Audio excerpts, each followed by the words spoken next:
ከሚያስቡት በላይ ሆነው ሊደምቁ ምክንያቱም ቁርአን ያለበት ቦታ ሁሉ ሁሉ ጊዜ ክብር አለ በታሪካችን በእስልምናችን ውስጥ ቁርአን ያዙትን ሁሉ ከፍ አድርጓል አላህ Subhanahu Wa Ta'ala ነብዩ መሐመድ ሰለላሁ ዐለይሂ ወሰለም ቁርአንን ወረደባቸው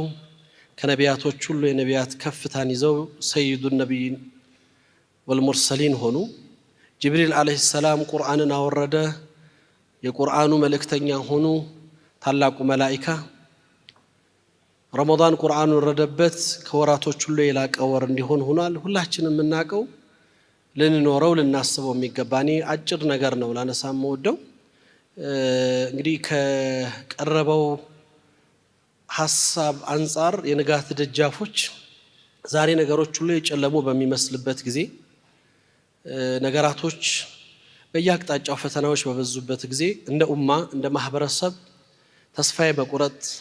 የማዘን የመሰበር ምልክቶች ሊስተዋሉ ይችላሉ እንዳማኝ ይሄ የሚጠበቁ ናቸው እንደ ሙእሚን ደግሞ በሌላው ጎን ደግሞ